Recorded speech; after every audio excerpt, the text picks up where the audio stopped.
કેમ છો વિદ્યાર્થી મિત્રો? બધા મજામાં? હું પાર્થ એન પરીખ. આજે આપણે ધોરણ 7 પ્રકરણ નંબર 1 વનસ્પતિમાં પોષણ વિશે આજે આપણે અભ્યાસ કરીશું. ચેપ્ટરની શરૂઆત કરતા પહેલા આપણે કયા કયા મુદ્દાઓની ચર્ચા કરવાના છીએ તે વિશે જાણીએ. તો સૌપ્રથમ વનસ્પતિમાં પોષણના પ્રકાર, પ્રકાશ સંશ્લેષણ, વનસ્પતિમાં ખોરાક બનવાની પ્રક્રિયા, કાર્બોદિત પદાર્થો સિવાય વનસ્પતિમાં ખોરાકનું સંશ્લેષણ, વનસ્પતિમાં પોષણના અન્ય પ્રકારો, કીટાહારી વનસ્પતિઓ, મૃતોપજીવીઓ અને જમીનમાં પોષક તત્વો ફરી કેવી રીતે આવે છે, આટલા ટોપિકનો આપણે આજે અભ્યાસ કરીશું. તો સૌપ્રથમ આપણે વાત કરીએ વનસ્પતિમાં પોષણના પ્રકાર.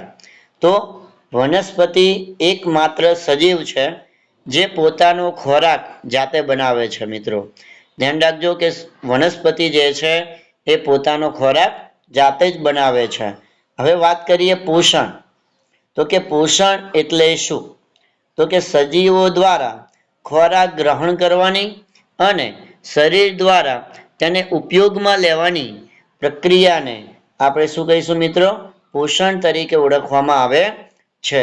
પોષણ એટલે મિત્રો કે સજીવો દ્વારા ખોરાક ગ્રહણ કરે અને જે ખોરાક ગ્રહણ કરેલ છે તે શરીર દ્વારા ઉપયોગમાં લેવાય, તો એ જે પ્રક્રિયા જે છે એને આપણે મિત્રો શું કહીશું? પોષણ તરીકે ઓળખવામાં આવે છે.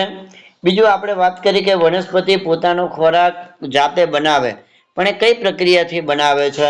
તો એ પ્રકાશ સંશ્લેષણની પ્રક્રિયાથી વનસ્પતિ જે છે એ પોતાનો ખોરાક જાતે બનાવે છે. તો તેની અંદર જે જુદા જુદા ઘટકોનો ઉપયોગ થાય છે, જેમ કે પાણી, ખનિજ દ્રવ્યો, કાર્બન ડાયોક્સાઇડ, સૂર્યપ્રકાશ અને હરિત દ્રવ્ય.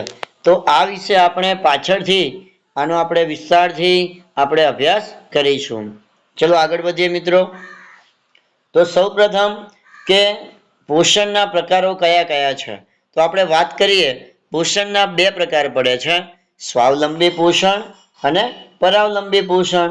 તો સૌપ્રથમ આપણે વાત કરીએ સ્વાવલંબી પોષણ. તો સજીવો સરળ પદાર્થોમાંથી પોતાનો ખોરાક જાતે બનાવે છે, તેને આપણે શું કહીશું મિત્રો? સ્વાવલંબી પોષણ તરીકે ઓળખવામાં આવે છે. જેના ઉદાહરણ વનસ્પતિઓ અને વિવિધ લીલ. તો તમે અહીંયા જોઈ શકો છો કે આ વનસ્પતિ અને આ લીલ છે. તો ફરી એક વખત કે સ્વાવલંબી પોષણ કોને કહેવાય? કે જે સજીવો પોતાનો ખોરાક જાતે બનાવે તેને આપણે શું કહીશું મિત્રો? સ્વાવલંબી પોષણ તરીકે ઓળખવામાં આવે છે. સેકન્ડ વન જોઈએ પરાવલંબી પોષણ. તો પરાવલંબી પોષણ કોને કહેવાય? તો કે વિવિધ સજીવો જે કે પ્રાણીઓ કે પોતાનો ખોરાક વનસ્પતિમાંથી મેળવે છે તેઓને આપણે શું કહીશું? પરાવલંબી પોષણ તરીકે ઓળખવામાં આવે છે. જેમ કે મનુષ્ય, કબૂતર, બકરી, અન્ય જે પક્ષીઓ છે, પ્રાણીઓ છે કે પોતાનો ખોરાક જે છે એ વનસ્પતિમાંથી મેળવે છે, તો તેને આપણે શું કહીશું મિત્રો? પરાવલંબી પોષણ તરીકે ઓળખવામાં આવે છે. ચલો આગળ વધીએ. તમને એક્ઝામમાં પૂછાય મિત્રો કે સ્વાવલંબી સજીવો અને પરાવલંબી સજીવો નો તફાવત આપો, અથવા તો સ્વાવલંબી અને પરાવલંબી, બરોબર, બંનેનો જો તમને તફાવત પૂછાય તો આપણે કઈ રીતે લખવાના છીએ? તો જુઓ, તો કે તેઓ સ્વાવલંબી સજીવની વાત કરીએ કે તેઓ પોતાનો ખોરાક જાતે બનાવે છે, જ્યારે પરાવલંબીમાં તેઓ પોતાનો ખોરાક જાતે બનાવી શકતા નથી. સ્વાવલંબી સજીવોમાં કે તેઓ હરિત દ્રવ્ય ધરાવે છે, જ્યારે પરાવલંબી સજીવો જે છે એ હરિત દ્રવ્ય ધરાવતા નથી. સ્વાવલંબી સજીવો એ વનસ્પતિ અને લીલ તેના ઉદાહરણ છે, જ્યારે ગાય, હરણ, હાથી, ચકલી વગેરે એ તેના ઉદાહરણ છે પરાવલંબી સજીવોના. ઓકે, તો અહીંયા તમે આકૃતિમાં જોઈ શકો છો કે વનસ્પતિ છે અને અહીંયા આગળ આ પ્રાણી છે. ચલો આગળ વધીએ મિત્રો. તો સૌપ્રથમ વાત કરીએ પહેલા કોષો. કે આપણા સજીવનો મિત્રો ધ્યાન રાખજો કે આપણા સજીવનો નાનામાં નાનો કોઈ એકમ હોય તો મિત્રો કોષ છે. કોઈ પણ બિલ્ડિંગ હોય, કોઈ પણ મકાન હોય તો એનો નાનામાં નાનો જો કોઈ એકમ હોય તો ઈંટ છે. એવી રીતે આપણા શરીરમાં જો કોઈ નાનામાં નાનો એકમ હોય તો એ કોષ છે.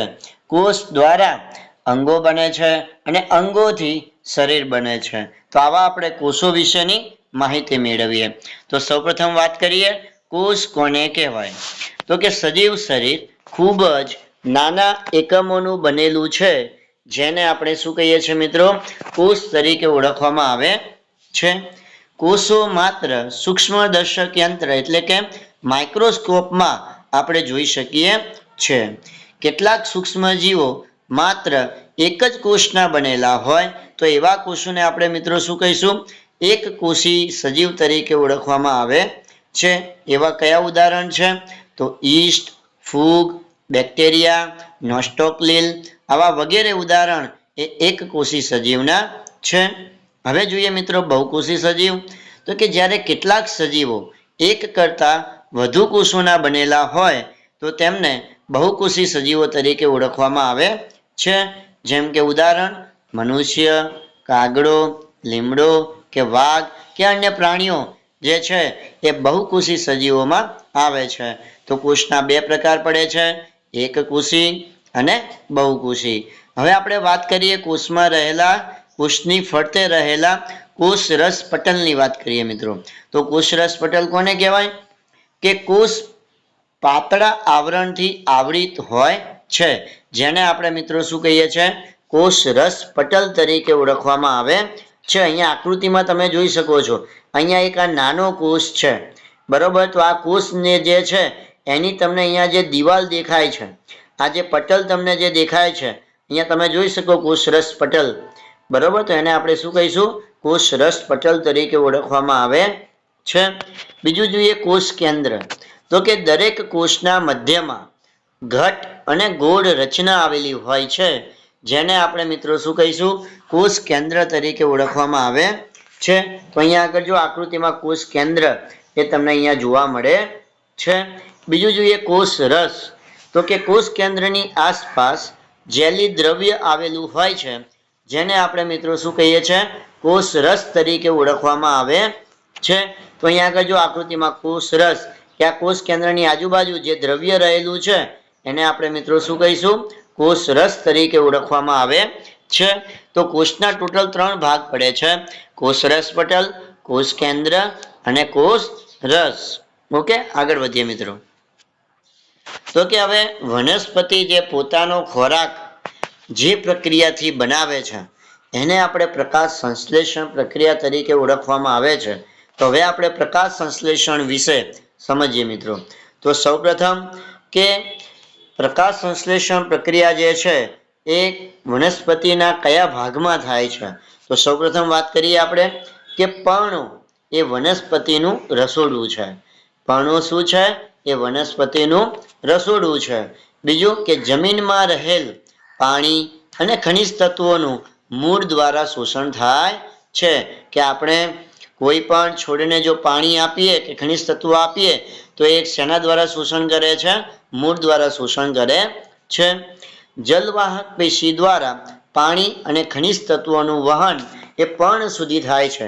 મિત્રો મૂળ જે છે એ પાણી અને ખનિજ તત્વોનું શોષણ કરે છે, પણ આખી વનસ્પતિમાં તેનું વહન એ કોના દ્વારા થાય છે? તો કે જલવાહક પેશી દ્વારા પાણી અને ખનિજ તત્વોનું વહન છેક પર્ણ સુધી એટલે કે છેક વનસ્પતિના ઉપરના ભાગ સુધી પણ એ પહોંચે છે. બીજું વાત કરીએ કે પર્ણમાં આવેલ નાના છિદ્રો એ વાતાવરણમાંનો કાર્બન ડાયોક્સાઇડ લે છે અને આ છિદ્રો રક્ષક કોષો દ્વારા આવૃત હોય છે, જેને શું કહીએ છીએ મિત્રો? પર્ણરંધ્ર તરીકે ઓળખવામાં આવે છે. તો અહીંયા જો તમને આકૃતિમાં બતાવ્યું છે પર્ણરંધ્ર કોને કહેવાય. તો જો આ જે પર્ણરંધ્ર જે છે પર્ણમાં આવેલું હોય, જે શું કરે છે કે કાર્બન ડાયોક્સાઇડ વાયુ લે છે અને આ છિદ્ર જે છે એ રક્ષક કોષોની દ્વારા એ આવૃત હોય છે. આ શું છે? જે તમને અહીંયા આગળ જે આ ભાગ દેખાય છે આકૃતિમાં, તો એ શું છે? રક્ષક કોષો છે. એટલે કે પર્ણરંધ્ર જે છે એ રક્ષક કોષોથી આવૃત થયેલા હોય છે. બીજું આપણે અહીંયા વાત કરીએ કે હરિત દ્રવ્ય હોય છે. કે પર્ણમાં આપણને શું જોવા મળે મિત્રો? હરિત દ્રવ્ય જોવા મળે છે. અને અહીંયા તમે નીચે જોઈ શકો છો કે પાણી અને ખનિજ ક્ષારો જે છે એ શું થાય છે કે મૂળ દ્વારા શોષાય છે અને જલવાહક પેશી દ્વારા છેક ઉપરના ભાગ સુધી પહોંચે છે. બીજું અહીંયા આકૃતિમાં તમે જોઈ શકો છો કે સૂર્યપ્રકાશની હાજરીમાં વનસ્પતિ જે છે એ કાર્બન ડાયોક્સાઇડ લે છે અને ઓક્સિજન વાયુ જે છે એ કુદરતમાં એ વાતાવરણમાં એ શું કરે છે? છોડે છે. ઓકે, તો આ વસ્તુ આપણે ધ્યાન રાખીશું. હવે આગળ વધીએ મિત્રો કે સૂર્ય એ બધા સજીવો માટે ઉર્જાનો અદ્વિતીય સ્ત્રોત છે. આપણા બધા જ માટે સૂર્ય જે છે એ ઉર્જાનો અદ્વિતીય સ્ત્રોત છે. બીજું આપણે આગળ વાત કરી કે હરિતદ્રવ્ય. તો મિત્રો હરિતદ્રવ્ય કોને કહેવાય? તો કે પર્ણોમાં રહેલું લીલું રંજક દ્રવ્ય, તેને આપણે શું કહીએ છીએ? હરિતદ્રવ્ય તરીકે ઓળખવામાં આવે છે. કે પ્રકાશ સંશ્લેષણની ક્રિયામાં હરિતદ્રવ્ય જે છે એ ખૂબ મહત્વનો ભાગ ભજવે છે. તે પર્ણને સૂર્યપ્રકાશનું શોષણ કરવામાં મદદરૂપ થાય છે. હરિતદ્રવ્ય શું કરે છે કે સૂર્યપ્રકાશનું શોષણ કરવામાં પર્ણને મદદ કરે છે. તો હરિતદ્રવ્યનું કાર્ય શું છે મિત્રો? કે પર્ણને સૂર્યપ્રકાશનું શોષણ કરવામાં મદદરૂપ થાય છે. બીજું આપણે વાત કરીએ કે પ્રકાશ સંશ્લેષણ કોને કહેવાય? કે સૂર્યપ્રકાશની હાજરીમાં ખોરાકનું સંશ્લેષણ થતું હોવાથી તેને આપણે મિત્રો શું કહીએ છીએ? પ્રકાશ સંશ્લેષણ તરીકે ઓળખવામાં આવે છે. તો પ્રકાશ સંશ્લેષણની પ્રક્રિયા માટે હરિતદ્રવ્ય, સૂર્યપ્રકાશ અને કાર્બન ડાયોક્સાઇડ અને પાણી, આ જે ઘટકો જે છે એ ખૂબ મહત્વના છે. બીજું કે પ્રકાશ સંશ્લેષણની ક્રિયા પર્ણ સિવાય વનસ્પતિના બીજા લીલા ભાગોમાં પણ થાય છે. ધારો કે અમુક વનસ્પતિ એવી હોય કે જેને પર્ણ ના હોય. અહીંયા આગળ તમે જોઈ શકો કે આ બંને વનસ્પતિમાં પ્રકાંડ દ્વારા કે વનસ્પતિનો જે ભાગ જે છે એ લીલા રંગનો જે છે તેના દ્વારા પ્રકાશ સંશ્લેષણની ક્રિયા પણ થાય છે. તો પ્રકાંડ દ્વારા પણ પ્રકાશ સંશ્લેષણની ક્રિયા થાય છે. અને અહીંયા આગળ તમે આ હરિતદ્રવ્ય જોઈ શકો છો. ચલો આગળ વધીએ મિત્રો કે પ્રકાશ સંશ્લેષણની પ્રક્રિયા, એનું આપણે ઇક્વેશન સમીકરણ જોઈએ. ખાસ મિત્રો આપણે આ ધ્યાનમાં રાખીશું. આ તમારે ખાલી જગ્યામાં પણ તમને આ પૂછાઈ શકે છે. તો સૌપ્રથમ વનસ્પતિ જે છે એ કાર્બન ડાયોક્સાઇડ લે છે, બરોબર છે, વાતાવરણમાંથી પ્લસ પાણી, બરોબર, એ મૂળ દ્વારા શોષાય છે. બીજું સૂર્યપ્રકાશની હાજરી અને પર્ણમાં રહેલું હરિતદ્રવ્ય, આ ચારે ચાર ઘટકો જે છે એ ભેગા થઈને એ પ્રકાશ સંશ્લેષણની ક્રિયા કરે છે. તો પ્રકાશ સંશ્લેષણની ક્રિયાથી શું મળે છે?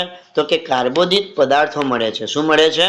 કાર્બોદિત પદાર્થ આપણને મળે છે. એટલે કે ગ્લુકોઝ, શર્કરા આપણને મળે છે. અને ઓક્સિજન વાયુ એ વાતાવરણમાં મુક્ત થાય છે.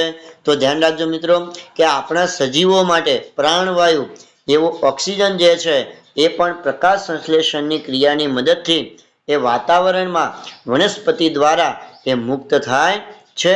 તો ખાસ આપણે આ ઇક્વેશન જે છે એ આપણે યાદ રાખવાનું છે.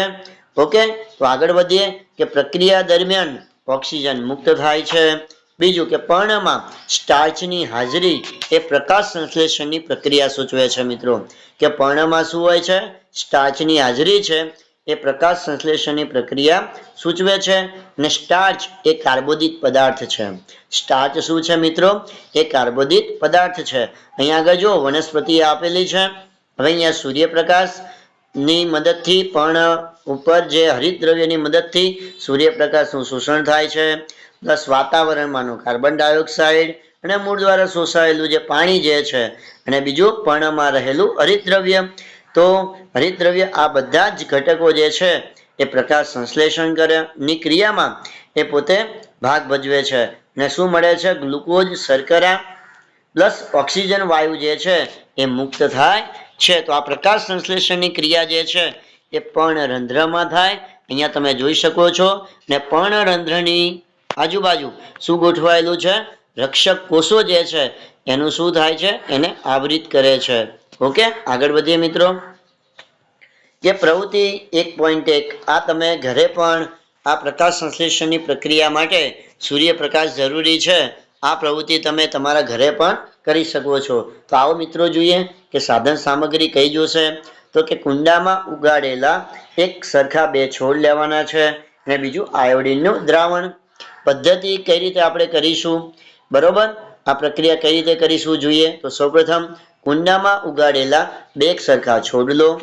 બીજું કે એક કુંડાના છોડને અંધારામાં રાખો અને બીજા કુંડાના છોડને સૂર્યપ્રકાશમાં મૂકો. બંને કુંડાના છોડને નિયમિત આપણે પાણી આપવાનું છે. બીજું કે 3-4 દિવસ પછી બંને છોડના એક એક પર્ણ તોડી લો. પછી દરેક પર્ણમાં સ્ટાર્ચ છે કે નહીં તે માટે આયોડિન જે છે એની કસોટી કરો આયોડિનની મદદથી. બીજું કે પછી અંધારામાં મૂકેલા કુંડાના છોડને 3-4 દિવસ સૂર્યપ્રકાશમાં મૂકો. જે અંધારામાં આપણે જે કુંડાનો છોડ મૂકેલો છે, બરોબર, જે છોડને કુંડામાં મૂક્યો છે તેને 3-4 દિવસ પછી સૂર્યપ્રકાશમાં મૂકીશું. ત્યારબાદ સ્ટાર્ચની હાજરી જાણવા આપણે આયોડિનની કસોટી કરીશું. હવે જો તમે આ પ્રયોગ કરશો તો તમને અવલોકન કરતા કેવું જણાશે તો જોઈએ કે સૂર્યપ્રકાશમાં રાખેલા છોડના પર્ણ પર આયોડિનનું જો આપણે દ્રાવણ મૂકીશું તે ભૂરા કાળા રંગનું બની જશે. એ શું સૂચવે છે મિત્રો? સ્ટાર્ચની હાજરી સૂચવે છે. ધ્યાન રાખજો કે સ્ટાર્ચની હાજરી સૂચવવા માટે કયું દ્રાવણની જરૂર પડે અને કેવી અસર થાય તો કે આયોડિનના દ્રાવણની જરૂર પડે ને ભૂરા કાળા રંગનું બની જાય છે. બીજું બી કે અંધારામાં રાખેલો જે છોડ હતો એના ઉપર જો આપણે આયોડિનનું દ્રાવણના ટીપા મૂકીએ છીએ તો એ ભૂરા કાળા રંગનું બનતું નથી. એ આપણને શું બતાવે છે કે તેમાં સ્ટાર્ચની ગેરહાજરી છે. ત્રીજું કે અંધારામાં મૂકેલા છોડને 3-4 દિવસ સૂર્યપ્રકાશમાં મૂક્યા બાદ જો એની ઉપર આપણે આયોડિનની આપણે કસોટી કરીએ તો તેમાં પાછું શું બતાવે છે? સ્ટાર્ચની હાજરી બતાવે છે, બરોબર? તો આના ઉપરથી આપણે નિર્ણય શું કરી શકીએ મિત્રો કે પ્રકાશ સંશ્લેષણની પ્રક્રિયા માટે સૂર્યપ્રકાશની હાજરી શું છે? અનિવાર્ય છે. ઓકે, ચલો આગળ વધીએ મિત્રો. કે પર્ણમાં જે ભાગ લીલો નથી તે પણ મિત્રો હરિત દ્રવ્ય ધરાવે છે. ખાસ ધ્યાન રાખજો કે અમુક વનસ્પતિ એવી છે કે પર્ણનો ભાગ લીલો હોતો નથી. અહીંયા તમે આકૃતિમાં જોઈ શકો કે આ બધી વનસ્પતિ જે છે એમાં અમુક વનસ્પતિ જે છે એનો પર્ણનો ભાગ લીલો નથી તો પણ એ પોતે હરિત દ્રવ્ય ધરાવે છે. તો કે લાલ, કથ્થાઈ અને બીજા રંજક દ્રવ્યો એ લીલા રંગને ઢાંકી દે છે. અહીંયા આગળ શું હોય છે કે પર્ણનો રંગ જ એ લાલ, કથ્થાઈ કે બીજા રંજક દ્રવ્યો જે પર્ણમાં રહેલા હોય એ શું કરે? હરિત દ્રવ્યને ઢાંકી દે. એટલા માટે પર્ણનો લીલો રંગ દેખાતો નથી. બીજું વાત કરીએ કે લીલ કોને કહેવાય તો કે તળાવ કે જળાશયના પાણીમાં ચીકણા અને લીલા ધબ્બા જોવા મળે છે જેને આપણે શું કહીએ છીએ મિત્રો? લીલ તરીકે ઓળખવામાં આવે છે. અહીંયા આગળ તમે આકૃતિમાં એ તમે લીલ જોઈ શકો છો. લીલ હરિતકણ ધરાવે છે જેથી એ પોતે પ્રકાશ સંશ્લેષણ કરે છે. એટલે અહીંયા જો તમે હરિત દ્રવ્ય વિહીન પર્ણો અહીંયા આગળ આપેલા છે. અહીંયા હરિત લીલ આપેલી છે, બરોબર? આ હરિત લીલ છે. ઓકે, ચલો આગળ વધીએ મિત્રો. તો કે કાર્બોદિત પદાર્થો સિવાય વનસ્પતિ ખોરાકનું સંશ્લેષણ કઈ રીતે કરે છે એ આપણે જોઈએ અહીંયા આગળ. તો કે કાર્બોદિત પદાર્થો જે છે એ કાર્બન, હાઇડ્રોજન અને ઓક્સિજનના બનેલા હોય છે. ધ્યાન રાખજો, કાર્બોદિત પદાર્થ જે છે એ શેના બનેલા હોય છે? કાર્બન, હાઇડ્રોજન અને ઓક્સિજન તત્વોના બનેલા હોય છે. બીજું કે જમીનમાં રહેલ કેટલાક બેક્ટેરિયા એ વાયુરૂપ નાઇટ્રોજનને ઉપયોગમાં લઈ શકાય તેવા સ્વરૂપમાં ફેરવે છે. કે જમીનમાં જે વનસ્પતિ જે છે એ ડાયરેક્ટ વાતાવરણમાંનો જે નાઇટ્રોજન જે છે મિત્રો એ ડાયરેક્ટ ઉપયોગમાં લઈ શકતી નથી. પણ એની માટે શું થાય છે કે વનસ્પતિના મૂળમાં મૂળ ગંડિકા આવેલી હોય છે અને મૂળ ગંડિકામાં રાઇઝોબિયમ નામના બેક્ટેરિયા હોય છે. એ રાઇઝોબિયમ નામના બેક્ટેરિયા જે છે એ વાતાવરણમાંના નાઇટ્રોજનને એ શું કરે છે? એ દ્રાવ્ય સ્વરૂપમાં ફેરવે છે જેથી કરીને એ જે મૂળ ગંડિકામાં રહેલા રાઇઝોબિયમ નામના બેક્ટેરિયા એ નાઇટ્રોજનનું શોષણ કરે છે અને નાઇટ્રોજન જે છે એ વનસ્પતિને પૂરો પાડે છે. બીજું કે આ નાઇટ્રોજન પાણી સાથે વનસ્પતિના મૂળ દ્વારા શોષાઈ જાય છે જેનો ઉપયોગ આ જે શોષાયેલ નાઇટ્રોજન જે છે મિત્રો એનો ઉપયોગ શું થાય? પ્રોટીન, ચરબી અને વિટામિનના સંશ્લેષણમાં તેનો ઉપયોગ થાય છે. અહીંયા તમે જો કે વનસ્પતિનું મૂળ છે અને એમાં તમે અહીંયા આગળ મૂળ ગંડિકા જોઈ શકો છો અને આ મૂળ ગંડિકામાં રાઇઝોબિયમ નામના બેક્ટેરિયા આવેલા હોય છે. ઓકે, ચલો આગળ વધીએ કે વનસ્પતિમાં પોષણના અન્ય પ્રકારો પણ છે. એના વિશે જોઈએ મિત્રો કે કેટલીક વનસ્પતિ હરિત દ્રવ્ય ધરાવતી નથી. આપણે જોયું તો તેઓ પ્રાણીઓની જેમ બીજી વનસ્પતિઓ દ્વારા બનાવેલા ખોરાક પણ નભે છે. મિત્રો ધ્યાન રાખજો કે કેટલીક વનસ્પતિઓ કેવી છે કે પ્રાણીઓની જેમ એ બીજી વનસ્પતિઓ દ્વારા બનાવાયેલા ખોરાક પણ નભે છે. બરોબર, તો આ જે વનસ્પતિ જે છે એને આપણે શું કહીએ છીએ મિત્રો? એને આપણે પરોપજીવી વનસ્પતિ તરીકે ઓળખવામાં આવે છે. કે શું કરે છે કે પ્રાણીઓની જેમ બીજી વનસ્પતિઓ દ્વારા બનાવાયેલા ખોરાક પણ નભે છે. એનું ઉદાહરણ કયું છે મિત્રો? તો કે અમરવેલ છે. શું છે? અમરવેલ છે. અહીંયા આગળ વધીએ કે તે વૃક્ષ દ્વારા બનાવેલા ખોરાકનો ઉપયોગ કરી અને પોષણ મેળવે છે. અહીંયા આગળ તમે જુઓ કે આ વૃક્ષ છે અને એની બાજુમાં ડાળી ઉગેડેલી છે. બરોબર, તો એ શું કરે છે કે જે વૃક્ષ જે છે એનો જે ખોરાક જે છે એ આ ડાળીઓ એ બધું જે છે વનસ્પતિ એ શું કરે છે? એ ખોરાકનો ઉપયોગ કરે છે. ઓકે, જે વૃક્ષ પર તે આરોહણ કરે છે તેને શું કહેવાય મિત્રો? યજમાન તરીકે ઓળખવામાં આવે છે. શું કહેવાય? યજમાન તરીકે ઓળખવામાં આવે છે.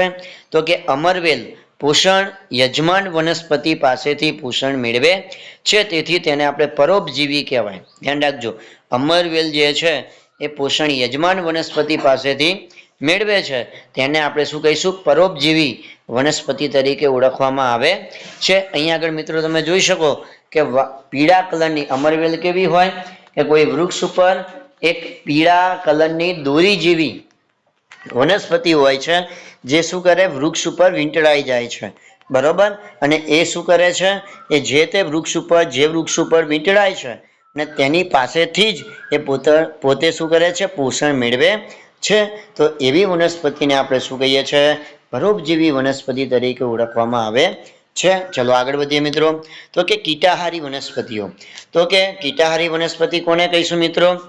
તો સૌપ્રથમ કીટકોનો આહાર તરીકે ઉપયોગ કરતી વનસ્પતિને કીટાહારી વનસ્પતિ કહે છે. મિત્રો ધ્યાન રાખજો કે કીટકોનો આહાર તરીકે ઉપયોગ કરતી જે વનસ્પતિ જે છે એને આપણે કીટાહારી વનસ્પતિ તરીકે ઓળખવામાં આવે છે. એના ઉદાહરણ કયા છે? તો કે કળશપર્ણ, ડ્રોસેરા અને વિનસનો મક્ષીપાત.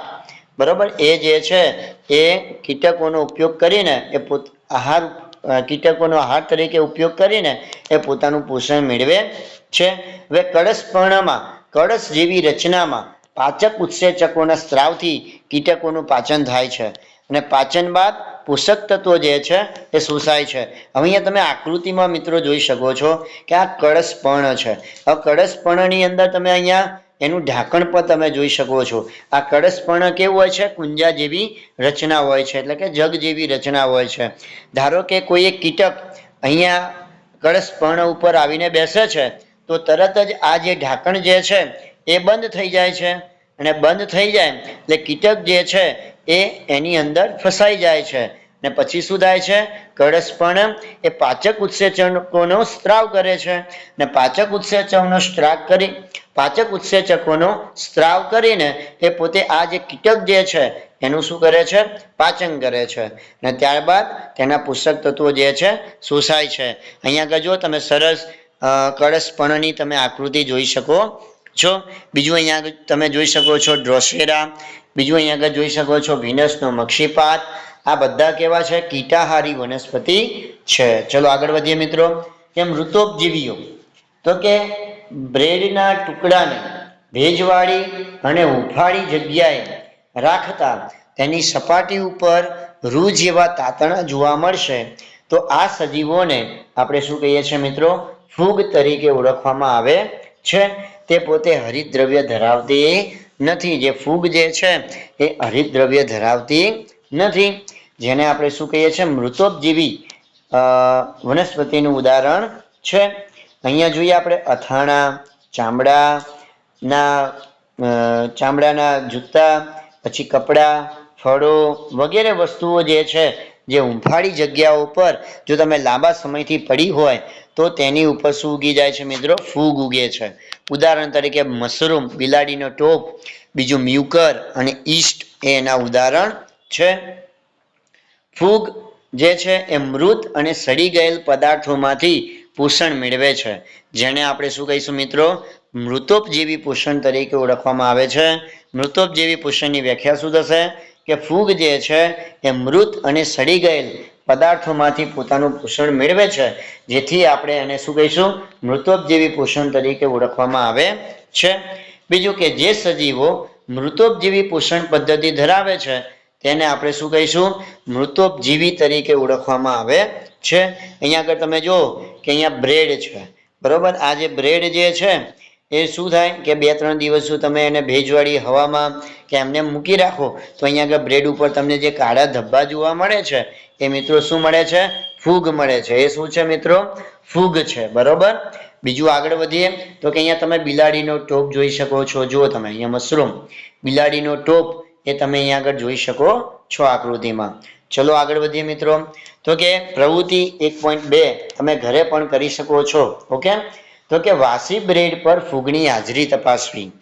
તો કઈ રીતે કરી શકીએ મિત્રો? જોઈએ આપણે કે એની માટે સાધન સામગ્રીમાં શું જોશે? બ્રેડ, સૂક્ષ્મદર્શક કાચ અને પાણી જોશે. પદ્ધતિ જોઈએ એની તો કે બ્રેડનો એક ટુકડો લઈ તેને પાણી છાંટી ભીનો કરો. પછી તેને 2-3 દિવસ સુધી ભેજવાળા હૂંફાળા વાતાવરણમાં રાખો. પછી 2-3 દિવસ પછી બ્રેડ લઈ એને જો આપણે માઇક્રોસ્કોપમાં એટલે કે સૂક્ષ્મદર્શક યંત્ર વડે જો આપણે નિરીક્ષણ કરીશું મિત્રો તો આવી રીતે આપણને અહીંયા આગળ ફૂગ જે છે બ્રેડ ઉપર જોવા મળશે. તો અહીંયા આગળ જુઓ આપણે અવલોકન જોઈએ તો કે બ્રેડ પર સફેદ, લીલા કે બદામી રંગના રૂ જેવા તાતણા જોવા મળે છે. અહીંયા આગળ જુઓ કે આ તમને અહીંયા ફૂગ વળેલી તમને દેખાય છે, બરોબર? એ રૂ જેવા તમને તાતણા જોવા મળે તો એને શું કહેવાય મિત્રો? ફૂગ છે. બીજું નિર્ણય. આ પ્રવૃત્તિ આપણે નિર્ણય શું લઈશું? કે વાસી બ્રેડ પર ફૂગ જોવા મળે છે. ચલો આગળ વધીએ કે ફૂગના બીજાણુઓ હવામાં જોવા મળે છે મિત્રો. ફૂગ જે છે એના બીજાણુઓ ક્યાં જોવા મળે છે? હવામાં જોવા મળે છે. જ્યારે તેઓ ભીની અને હૂંફાળી સપાટી પર આવે ત્યારે પોતે અંકુરિત થાય છે અને શું થાય છે? વૃદ્ધિ પામે છે. એટલે ફૂગના જે બીજાણુઓ જે છે એ મિત્રો હવામાં જ હોય, પણ જ્યારે તેને અનુકૂળ વાતાવરણ, અનુકૂળ સપાટી મળે ત્યારે પછી અંકુરિત થઈને એ પોતે શું થાય છે? વૃદ્ધિ પામે છે. બીજું વાત કરીએ કે હવે સહજીવન, સહભાગિતા. તો સહજીવન ધરાવતી વનસ્પતિ કોને કહેવાય એ આપણે જોઈએ. તો સહજીવન કોને કહેવાય આપણે જોઈએ મિત્રો કે કેટલાક સજીવો સાથે જીવે છે જે વસવાટ અને પોષક તત્વો એમ બંને માટે સહભાગી બને છે. મિત્રો ધ્યાન રાખજો કે કેટલાક સજીવો એવા છે કે વસવાટ અને પોષક તત્વો એમ બંને માટે સહભાગી બને છે. તો આ પ્રકારનો જે સંબંધ જે થયો એને આપણે શું કહીશું? સહજીવન કે સહભાગિતા તરીકે ઓળખવામાં આવે છે. તો તેનું ઉદાહરણ કયું છે? તો કે લાઇકેન. લાઇકેન નામની જે વનસ્પતિ જે છે એ પોતે સહજીવન ધરાવે છે. તો કઈ રીતે ધરાવે? ધ્યાન રાખજો મિત્રો. તો કે લાઇકેન એ લીલ અને ફૂગ વચ્ચેનું સહજીવન છે. લાઇકેન શું છે? લીલ અને ફૂગ વચ્ચેનું સહજીવન છે. ફૂગ વસવાટ, પાણી અને ખનિજ તત્વો એ લીલને આપે છે. ધ્યાન રાખજો મિત્રો કે ફૂગ શું કરે છે? વસવાટ, પાણી અને ખનિજ તત્વો જે છે એ લીલને આપે છે. તો લીલને પણ કંઈક આપવું પડે મિત્રો. તો જ્યારે લીલ જે છે એ ખોરાક બનાવે છે અને ફૂગને પૂરો પાડે છે. તો અહીંયા આગળ તમે આકૃતિમાં જોઈ શકો કે આ લાઇકેન છે, બરોબર? ને ફૂગના બીજાણુઓ જે છે અહીંયા આગળ ફૂગના બીજાણુઓ જે છે એ ધીમે ધીમે પછી ફૂગની શરૂઆત થાય છે. તો ધ્યાન રાખજો મિત્રો કે સહજીવન ધરાવતી વનસ્પતિનું ઉદાહરણ તો કે લાઇકેન. તો એ લાઇકેન શું કરે છે કે ફૂગ જે છે, ફૂગ અને લીલ બંનેનું સહજીવન છે, જેમાં ફૂગ જે છે એ લીલને વસવાટ આપે, પાણી આપે અને ખનિજ તત્વો એ લીલને આપે. જ્યારે લીલ એ શું કરે છે?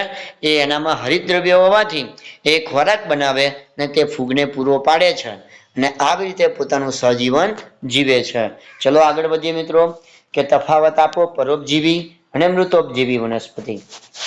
તો જોઈએ કે પરોપજીવી કે તે પોતાનું પોષણ યજમાન વનસ્પતિ પાસેથી મેળવે છે, જ્યારે મૃતોપજીવી તે મૃત, અને સડતા પદાર્થોમાંથી પોષણ મેળવે છે. પરોપજીવીમાં જોઈએ કે તે યજમાન વનસ્પતિએ બનાવેલા ખોરાકનું શોષણ કરી પોષણ મેળવે છે. યજમાન વનસ્પતિએ જે બનાવેલું ખોરાક હોય એનું શોષણ કરી પોષણ મેળવે છે. જ્યારે મૃતોપજીવી તે સડતા પદાર્થો પર પાચક રસોનો સ્ત્રાવ કરી દ્રાવણ બનાવી તેમાંથી પોષક તત્વો શોષે છે. ઓકે, બીજું આપણે વાત કરીએ પરોપજીવી માટે કે તે પોષણ માટે અન્ય વનસ્પતિ કે પ્રાણી પર આધાર રાખે છે. પરોપજીવી શું કરે છે કે તે પોષણ માટે અન્ય વનસ્પતિ કે પ્રાણી પર આધાર રાખે છે. જ્યારે મૃતોપજીવી તે પોષણ માટે નિર્જીવ પદાર્થો પર આધાર રાખે છે. પરોપજીવીનું ઉદાહરણ કયું છે મિત્રો? અમરવેલ. અહીંયા તમે જો બહુ મસ્ત આકૃતિ આપેલી છે અમરવેલની, કે અમરવેલની પીળી અને દોરી જેવી જે વનસ્પતિ અહીંયા તમે જોઈ શકો આકૃતિમાં, એ મિત્રો શું છે? અમરવેલ છે. જ્યારે મૃતોપજીવીનું ઉદાહરણ શું છે મિત્રો? ફૂગ. શું છે? ફૂગ. ચલો આગળ વધીએ. તમને લીલ અને ફૂગ વચ્ચેનો પણ તફાવત મિત્રો પૂછાઈ શકે. તો લીલ જે છે એ સ્વાવલંબી છે, જ્યારે ફૂગ તે પરાવલંબી છે, એટલે કે મૃતોપજીવી છે. લીલ તેમાં હરિતદ્રવ્ય હોય છે, જ્યારે ફૂગમાં હરિતદ્રવ્ય હોતું નથી. લીલ એ પ્રકાશ સંશ્લેષણની પ્રક્રિયા કરે છે, જ્યારે ફૂગ એ પ્રકાશ સંશ્લેષણની પ્રક્રિયા કરતી નથી. લીલ એ સરગાસમ, નોસ્ટોક એના ઉદાહરણ છે, જ્યારે ફૂગ એમાં મશરૂમ ને ઈસ્ટ એ તેના ઉદાહરણ છે. ચલો આગળ વધીએ કે જમીનમાં પોષક તત્વો ફરી કેવી રીતે આવે છે એના માટે જોઈએ. તો જોઈએ મિત્રો કે છાણિયા ખાતર કે રાસાયણિક ખાતરમાં નાઇટ્રોજન, પોટેશિયમ ને ફોસ્ફરસ જેવા પોષક તત્વો રહેલા હોય છે. ધ્યાન રાખજો કે છાણિયું ખાતર હોય એટલે કે કુદરતી ખાતર, જ્યારે કૃત્રિમ ખાતર એટલે કે રાસાયણિક ખાતર, એમાં નાઇટ્રોજન, પોટેશિયમ અને ફોસ્ફરસ જેવા પોષક તત્વો રહેલા હોય છે. તો સામાન્ય રીતે પાક નાઇટ્રોજનનું પુષ્કળ પ્રમાણમાં શોષણ કરે છે. બરોબર, કે પાક જે છે એ નાઇટ્રોજનનું પુષ્કળ પ્રમાણમાં શોષણ કરે છે, પરંતુ વનસ્પતિ જે છે એ નાઇટ્રોજનનો સીધો ઉપયોગ કરી શકાતી નથી. નાઇટ્રોજનનો સીધો ઉપયોગ જે છે એ વનસ્પતિ કરી શકતી નથી. તો કે એની માટે કે રાઇઝોબિયમ જેવા બેક્ટેરિયા એ વાતાવરણમાંના નાઇટ્રોજનને મિત્રો શું કરે છે? દ્રાવ્ય સ્વરૂપમાં ફેરવે છે. એ આપણે આગળ જોઈ ગયા. બીજું વાત કરીએ, અહીંયા આગળ જો મૂળ છે, આ મૂળ ગંડિકા છે.